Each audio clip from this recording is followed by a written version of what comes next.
contohlah Kapolda Riau. Bukan saya puji-puji, tapi faktanya begitu. Dia menerima protes itu sebagai pejuang aspirasi. Spanduknya di depan. Mahasiswa datang, digelar spanduk di depan tiba-tiba. Selamat datang para pejuang aspirasi. Karena kita menghormati mahasiswa yang berjuang untuk menghasilkan perubahan politik. Tiba ada seorang tokoh masyarakat sipil, WA saya. Rocky Gerung, Anda ternyata sudah dibeli oleh polisi itu. Bayangin coba. Kenapa? Terlihat Anda berfoto dengan Pak Sigit, Kapolri. Bisikan itu ada di dalam bahkan masyarakat kita. Dan itu terjadi karena satu hal. Di belakang kepala kita, di belakang kepala mak-mak, di belakang kepala para dosen, kepala jurnalis, ada isu yang unexplainable, unspeakable. Yaitu soal fufu fafa dan soal ijazah palsu. Itu yang jadi background kemarahan publik yang tidak mungkin dia ucapin.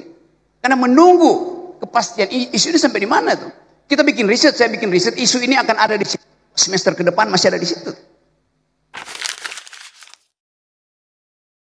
Demonstrasi Agustus kemarin saya ada di Pekanbaru di Riau. Nemenin Irjen Heri Heriawan, Kapolda Riau. Demonstrasi yang besar itu, saya datang ke situ. Yang dipajang di depan para demonstran, menyambut para demonstran bukan panser, bukan water cannon, tapi spanduk besar ditulis oleh Kapolda Riau, Saudara Heri Heriawan. Selamat datang para pejuang aspirasi. Bayangin coba. Dia sambut dengan spanduk itu. Nggak ada ketakutan. Demonstran ngoceh suka-sukanya.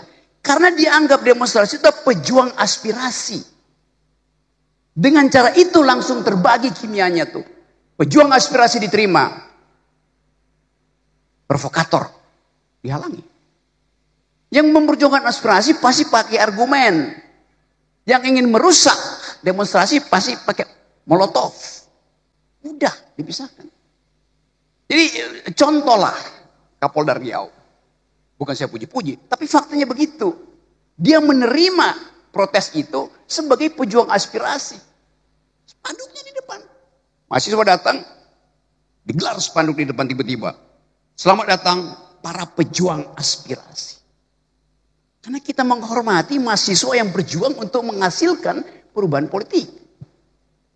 Nah, itu dasarnya. Satu waktu saya bertemu dengan Pak Kapolri. Saya lagi membantu. Saya cerita aja soal sebelum saya bicara teorinya. Saya lagi berupaya untuk membuat beberapa Polda itu laboratorium tentang civilian value. Nah, karena saya bertemu dengan Pak Herimen, saya bolak-balik ke Pekanbaru. Tiba-tiba ada seorang tokoh masyarakat sipil, WA saya. Rocky Gerung, Anda ternyata sudah dibeli oleh polisi itu. Bayangin coba. Kenapa? Terlihat Anda berfoto dengan Pak Sigit, Kapolri. Lagi nanam pohon.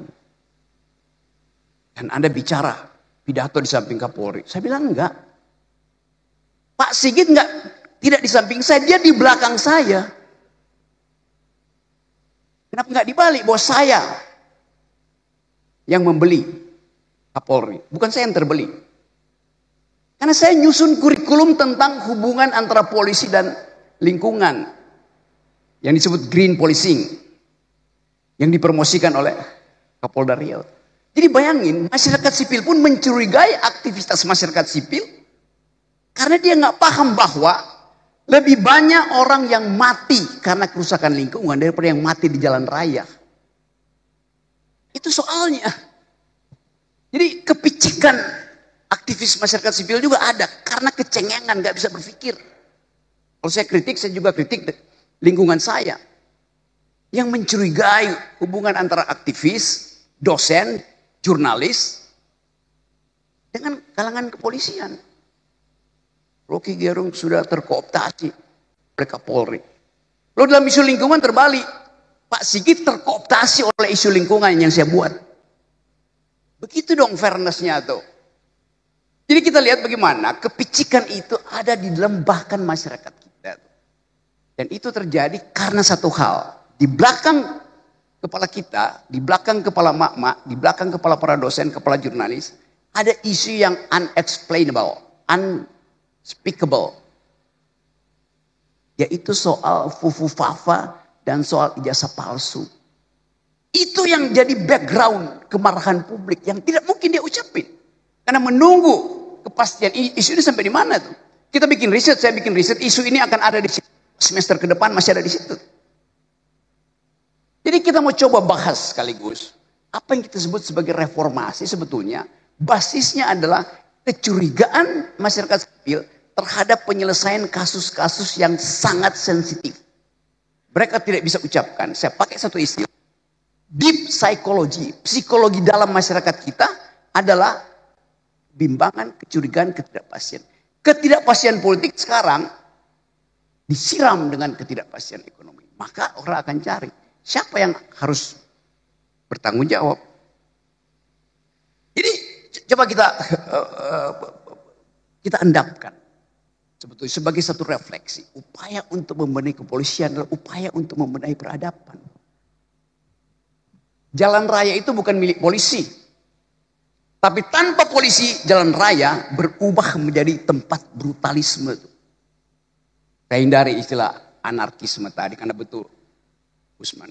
Kata anarkisme itu adalah puncak tertinggi dari demokrasi itu.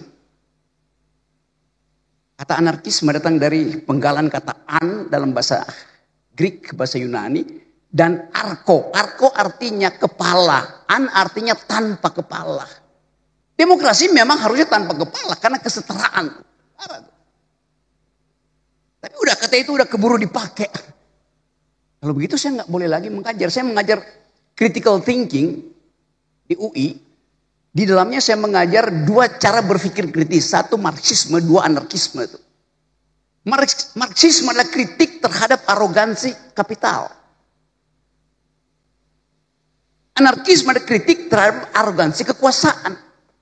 Dua-duanya bermutu untuk menghasilkan demokrasi.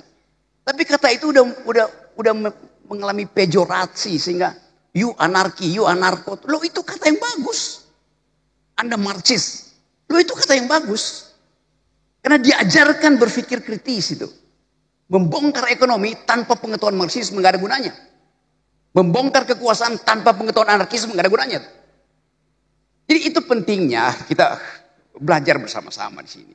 Tapi itu hanya mungkin dilakukan kalau ada persahabatan antara polisi dan masyarakat sipil. Polisi membutuhkan organic partner yang organis. Partner yang ada dalam satu ekologi, yaitu masyarakat sipil. Tentara tidak memerlukan masyarakat sipil. Tentara hanya bekerja melalui komando. Polisi tidak begitu. Polisi dalam meritokrasi fungsi mendahului komando.